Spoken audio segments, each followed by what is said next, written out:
40 dead, over 40 dead in one day.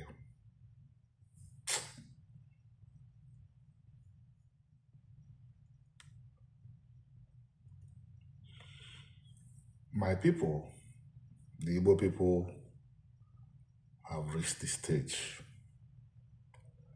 where what should be said was what was said about 3,000 years ago.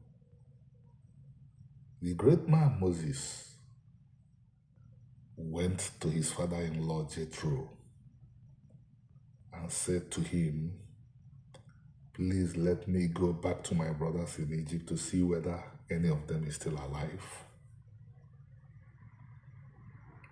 Every day Igbos are dying. The news today was that 40 died yesterday. The population that our fathers and mothers carefully rebuilt from after 1970, after the destruction, is being lost today. Hemorrhage. The people are hemorrhaging, our people are dying. The Igbo people are dying. The Igbo people are dying. All over the Sahara Desert are strewn the bodies of dead Igbos. May God have mercy on the Igbo people. I have to give some tough love. The organization I'm its Secretary General mandated me to speak, to say to the Igbo people,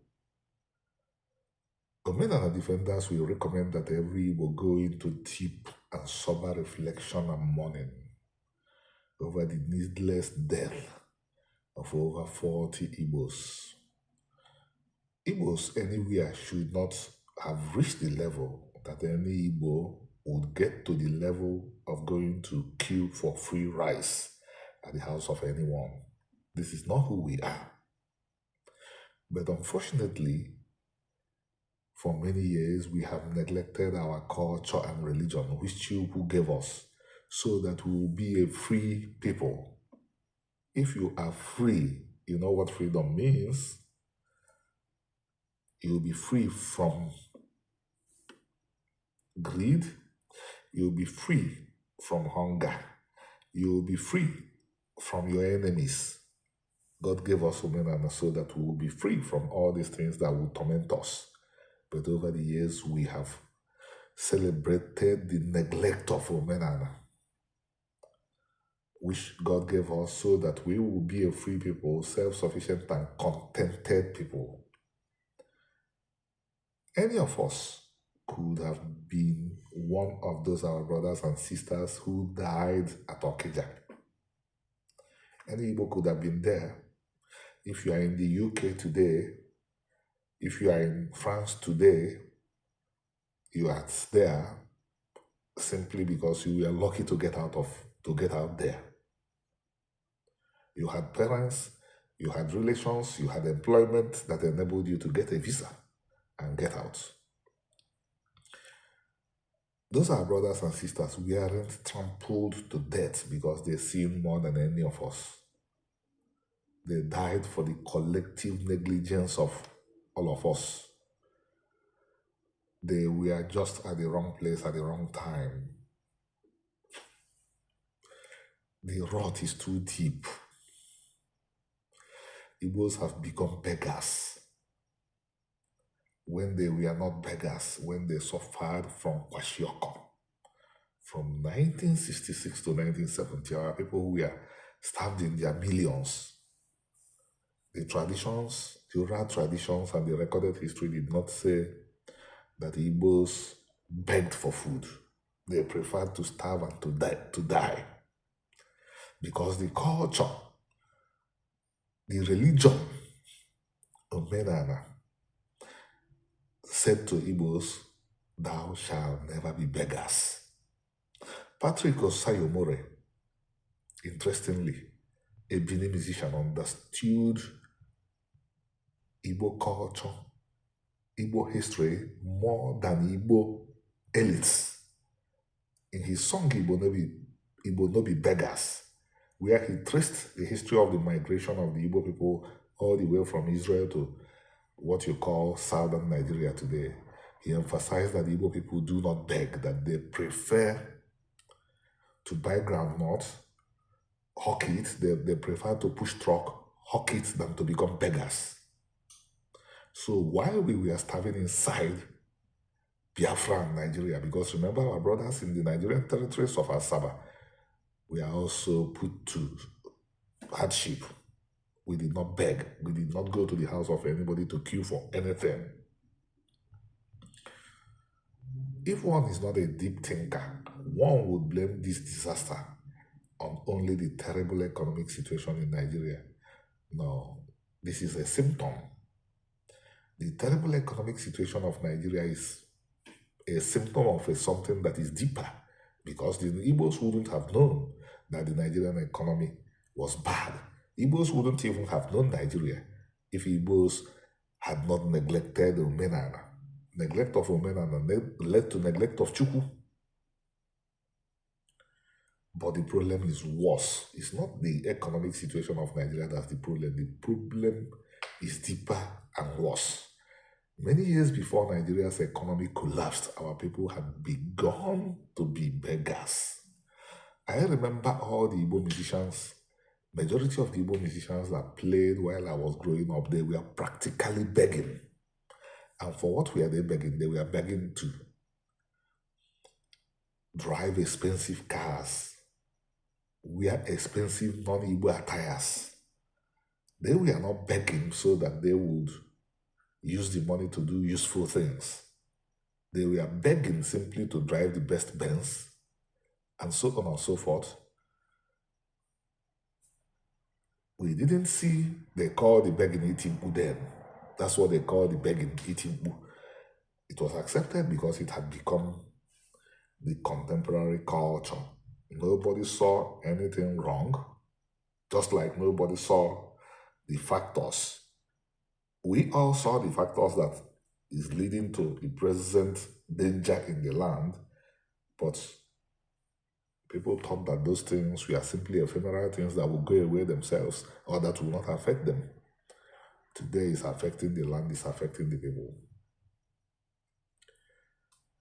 We did not see that behind that statement, Itimbu, lay the culture that the people had begun to beg. They had lost track of the tradition that forced them to say, Esibege Jebonye. That person that is calling you to come to his rice and queue up for rice. Our fathers would have told that person, Esibege Jebonye. The money that was used to buy rice to give to you should have been used to encourage you to set up small farms, to set up small poultries. But everybody prefers to be a content creator than to be a content creator and a farmer. And what you seek is what you get.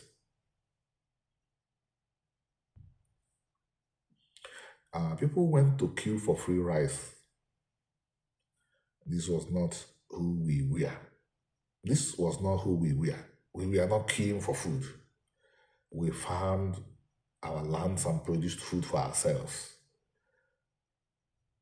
And by the way, our culture Omenana despises free gifts, but unfortunately, we have renounced Omenana. We have said it's no longer good for us. We have said that we have now developed and civilized people, that our own way of life is not good for us.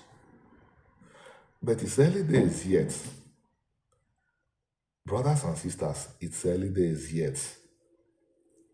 I'm looking into the future. And I'm seeing that the famine will only increase. There will be more food insecurity. It's not going to decrease. And not everybody will be able to live. Majority of the people that have left are not comfortable. They are suffering. Majority of the people in the developed world are suffering. But this is not what our people want to hear because our people don't like the truth. And this is not what I am here for. What I'm saying is every available space in Igbo land should be cultivated because there will be more food insecurity in Nigeria in the years to come. And you can help those in the country, still in Nigeria. If you are in New Zealand, if you are in Australia, if you are in the UK, encourage them, support those at home to farm no matter how little, no matter the littleness of what they can put inside the soil. It will help. Imagine let us assume that there are still 40 million Igbos in Nigeria. And all those 40 million Igbos have 30 tubers of yam, have 5 tubers of yam that they grew, that they planted. And assuming we have 40 million Igbos in Nigeria, 40 million times 5. Calculate what that means. You see, the solutions to these problems are within our grasp. But the problem is that our people are not listening. If they don't like you, if they don't feel that you belong to their clique, if they don't feel that you are an elite like one of them, even if you tell them the right way, the right solution, they will look away. But am I going to stop talking?